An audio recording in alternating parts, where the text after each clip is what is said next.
New York State Racing Parimutuel Wagering and Breeding Law, Section 102 provides that the New York State Gaming Commission shall consist of 7 members appointed by the governor, vying with the advice and consent of the Senate. 4 members confirmed by the New York State Senate are necessary to afford the commission an ability to establish a quorum and undertake action. This present meeting of the commission is now called to order. Ms. Secretary, will you please call the roll?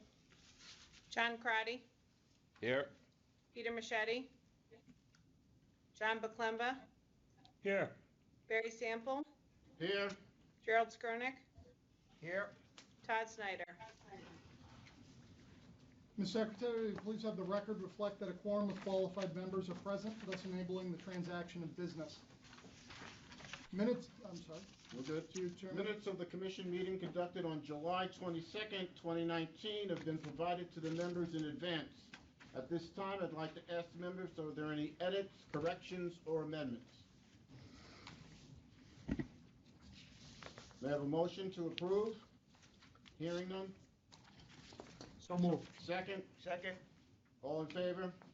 Aye. Aye. Okay, rulemaking. New York State Racing Parimutuel Wagering and Breeding Law 104.19 authorizes the commission to promulgate rules and regulations that it deems necessary to carry out its responsibilities.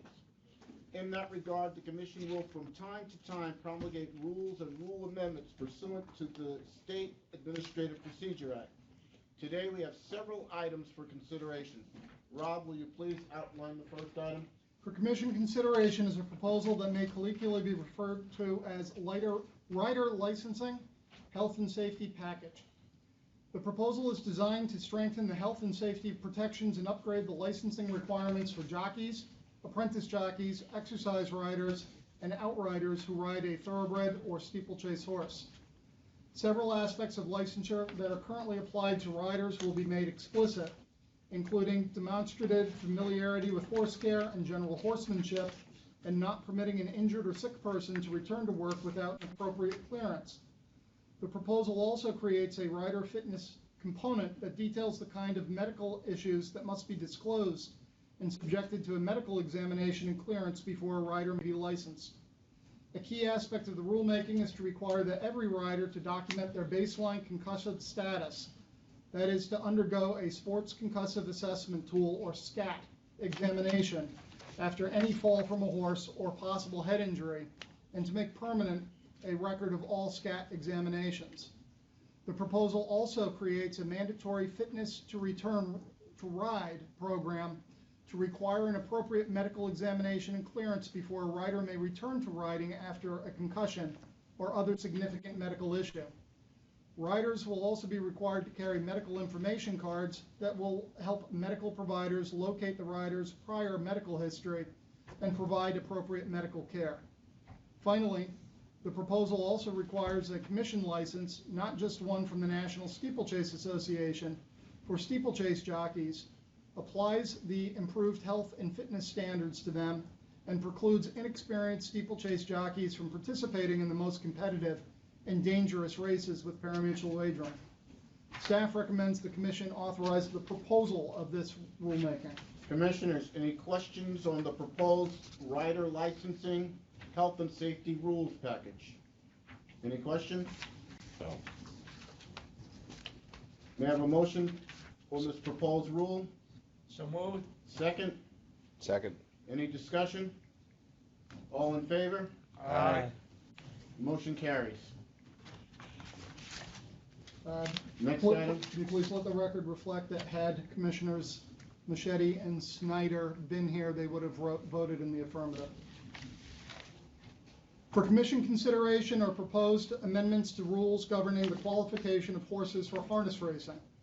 Presently, standard-bred horses must have a qualifying current performance time within a certain number of days of a race, which is now set at 30.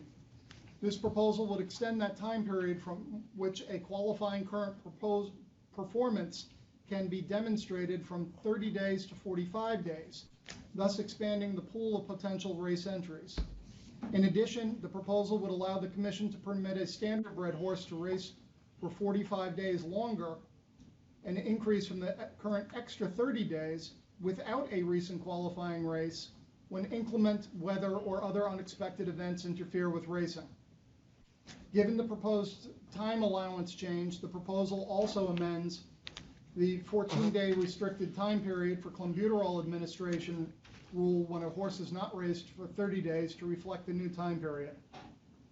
Staff notes that the proposed amendment would conform New York's qualifying rules to a standard proposed by the United States Trotting Association. Staff recommends the Commission authorize the proposal of this rulemaking. Commissioners, any questions on the proposed amendment to the rule regarding unqualified horses? Hearing none, may I have a motion? So moved. Second? Second. Discussion on the motion? All in favor? Aye. Any opposed? And as in the previous rule that was passed, Commissioner Snyder and Commissioner Machete would have voted in the affirmative. Next item. For Commission consideration are proposed amendments to rules governing the triple wager rule in harness racing. The triple wager requires the selection of the first 3 finishers in a single race in the correct order of finish. The proposed amendment would reduce the minimum number of entries in a race for which a triple is permitted from 6 to 5. Other stylistic and clarifying amendments are proposed for consistency with other rules. The rule would also be renumbered to accommodate an accompanying proposed Jackpot Super High 5 wager. Staff recommends the Commission authorize the proposal of this rulemaking. Commissioners, any questions on the proposed amendment to the rules? May I have a motion to this proposal? So moved. Second? Second. All in favor? Aye. Any opposed? Motion carries, and Commissioner Machete and Commissioner Snyder, if had been present, would have voted in the affirmative. Next item. For Commission consideration is the proposal of a new wager for harness racing. The wager, to be called the the Jackpot Super High 5, requires the selection of the first 5 finishers in a single race in the correct order of finish. The entire pool would be paid to a bettor with a unique winning ticket, if there is only one winning ticket. If there is not one winning ticket, the net pool would be split into a major pool and a minor pool. The major pool would be carried over into the next Jackpot Super High 5 pool, and the minor pool would be divided among winning wagers. If there are no winning wagers, then both the major pool and the minor pool would be carried over to the next Jackpot Super High 5 pool. The rule would also provide for contingencies in the event of dead heats and races with fewer than 5 betting interests. The triple wager rule would be renumbered to enhance the organization of the park. Staff recommends the Commission authorize the proposal of this rulemaking. Commissioners, any questions on the proposal of a harness racing Jackpot Super High 5 rule? May I have a motion for this rule, please? Motion. Second? Second. All in favor? Aye. None opposed? Motion carries, and Commissioner Machete and Commissioner Snyder would have voted in the affirmative if they were present. For Next item. For Commissioner consideration is a Pick 6 jackpot wager for harness racing. The wager, also known as a jackpot or rainbow wager, appeals to bettors by giving a larger prize when there is only one winning wager from a pool. If there are more than one winning ticket, then the major portion of the day's pool is paid out to those who have selected 6 of 6 winners, and the minor pool is added to the carryover. The carryover gets paid out when there is a unique winning ticket or when there is an intermediate or final distribution as approved by the Commission, which would typically occur at the end of a race meeting. Staff recommends that the Commission authorize the proposal of this rulemaking. Commissioners, any questions on the proposal of our harness racing Pick 6 jackpot rule? Hearing none, may I have a motion? So moved. Second? Second. Any discussion? All in favor? Aye. Any opposed? Motion carries, and if Commissioner Machete and Snyder had been present, they would have voted in the affirmative. Staff would also like to publicly thank Saratoga Harness Director of Racing Operations, John Matarazzo, and Buffalo Raceway Chief Operating Officer, Jim Mango, for their assistance with these rule developments. Next item. The State Administrative Procedures Act provides that a rule may be filed as a consensus rule if no person is likely to object to its adoption, and the rule either repeals regulatory provisions which are no longer applicable to any person, implements non-discretionary statutory standards or conforms a rule to these standards, or makes technical changes or is otherwise non-controversial. In summary, the law permits outdated rules, rules which are required by law, technical rules, and unobjectionable rules to be filed as consensus rules. Accordingly, the Division of Horse Racing and Parimutuel Wagering recommends the proposal of technical consensus rulemaking amendments, including one that will delete an obsolete, erroneous, and redundant statement about the maximum weight of safety vests at a thoroughbred racetrack from Commission Rule 4033.3. Another would add the term racetrack operator to the definitions of Commission Rule 4000.3 for thoroughbred racing and 4100.1 for standardbred racing, so the term may be used for convenience throughout other thoroughbred and standardbred rules. Staff recommends that the Commission authorize the proposal of this consensus rulemaking. Commissioners, any questions on this proposed consensus rulemaking? May I have a motion? So moved. Second? Second. Any discussion? All in favor? Aye. Any opposed? Motion carries. Commissioners Machete and Commissioner Snyder would have voted in the affirmative if they had been present. Next item. The next item is scheduled business regards adjudications. We have one item for adjudication today. On May 3rd, 2019, the Bureau of Licensing denied the application of Dominique Long for a gaming employee registration to work as a table games dealer at Rivers Casino and Resort in Schenectady. The denial cited Racing, Parimutuel Wagering, and Breeding Law Section 1318(1)A and C, which provide that the evidence must prove qualification by clear and convincing evidence, and for disqualification on the grounds of C, the conviction of the applicant of an offense in any jurisdiction which is or would be a felony or other crime involving public integrity, embezzlement, theft, fraud, or perjury. Ms. Long requested a hearing, which was conducted on June 19th, 2019. The hearing officer submitted a report to the Commission Secretary dated July 24th, recommending that the registration denial be reversed and that the registration be granted. This matter is now ready for final agency determination. The Commission considered this matter at a meeting conducted pursuant to the judicial or quasi-judicial proceedings exemption of New York Public Officers Law, Section 108.1. The Commission, by a vote of 6-0, accepted the conclusion of the hearing officer and the gaming registration, that the gaming registration should be granted, and modified the hearing officer report with respect to the statutory interpretation underlying the decision.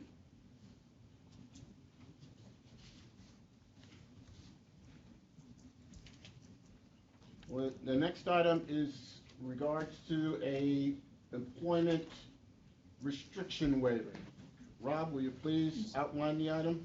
Certainly. When the conclusion of the Belmont Spring meeting saw the retirement of the state steward at the NYRA racetracks, the Commission commenced a search for a replacement. Advertisements were placed on the state jobs website and with the Racing Officials Accreditation Program. Additionally, there was extensive word-of-mouth discussion throughout the racing industry. In all, the Commission received 14 letters of interest.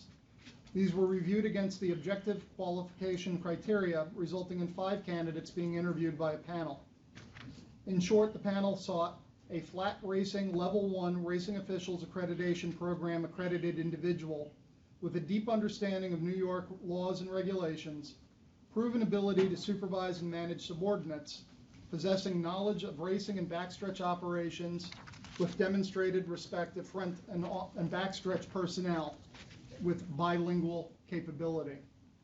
The preferred candidate presently holds a license issued by the Gaming Commission. Previously, no person may be employed by the Commission if, during the period commencing 3 years prior to employment, they were employed by an association or corporation engaged in gaming activity within the state. During this last legislative session, the general prohibition was changed. Now the Commission may, by resolution adopted by unanimous vote at a properly noticed public meeting, waive for good cause the pre-employment restrictions for a prospective employee whose duties and responsibilities are primarily on racetrack grounds. The resolution must detail the reasons for waiving the pre-employment conditions for the prospective employee and include a finding that there is no other qualified candidates with the desired experience for the specified position. Rob, will you please read the proposed resolution? Thank you, sir. Yep. Whereas the New York State Legislature passed a law prohibiting any person from being appointed to or employed by the Commission if, during the period commencing 3 years prior to appointment or employment, such person held any direct or indirect interest in or employment by any corporation, association, or person engaged in gaming activity within the state, and whereas said law was amended by Part BB of Chapter 59 of the laws of 2019 in relation to pre-employment restrictions for certain prospective Commission employees, and whereas under the new law, the Commission may, by resolution adopted by unanimous vote at a properly noticed public hearing, waive for good cause the pre-employment restrictions for a prospective employee whose duties and responsibilities are primarily on racetrack grounds, so long as the resolution details the reasons for waiving the pre-employment conditions for the prospective employee and includes a finding that there were no other qualified candidates with the desired experience for the specified position. And whereas the position of state steward at the franchise thoroughbred racetracks recently opened, resulting in the Commission's staff search for an appropriately qualified candidate with desired experience, and whereas such desired experience was accreditation as a level 1 flat racing official accredited by the Racing Officials Accreditation Program, a deep understanding of New York laws and regulations, a proven ability to supervise and to manage subordinates, possession of substantial knowledge of racing and backstretch operations, demonstrated respect of front and backstretch personnel, and bilingual capability, and whereas an applicant has been identified who during the period commencing 3 years prior to the employment has been employed by an association or corporation engaged in gaming activity within the state of New York, and whereas the commissioners find the position of state steward to be integral to the execution of on-track duties and responsibilities of the commission, and whereas the prospective employee duties and responsibilities are primarily on racetrack grounds, and whereas only one qualified candidate was identified that possessed the desired experience for the specified position, and now, therefore, be it resolved that the Commission hereby finds that there were no other qualified candidates with the desired experience for the specified position, and at this properly noticed public meeting waives for good cause the pre-employment restrictions for Braulio Baeza Jr. to be employed as a state steward. Be it further resolved that the chair of the Commission be authorized to sign this resolution indicating the unanimous assent of the Commission to the contents herein. You call the roll? Kristen? Barry Sample, Yay. John Karati, Yes. Peter Machete, John Baklemba, Aye. Jerry Skirnick, Aye. Pat Snyder.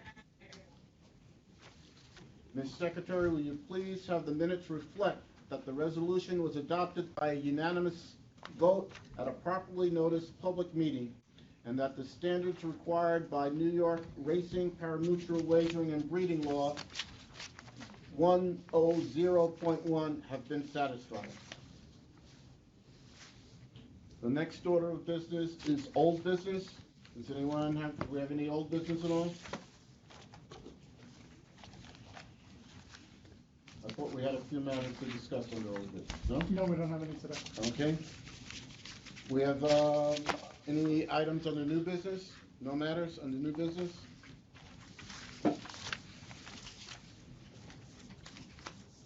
That brings us to the conclusion of our meeting, and the commission traditionally is set the fourth Monday of each month, which would be October 28th for our next meeting. For planning purposes, could you please maintain contact with Kristen in terms of availability and location? I would like to conclude today, and I think this is I think a few times this year that we've had a death in the family.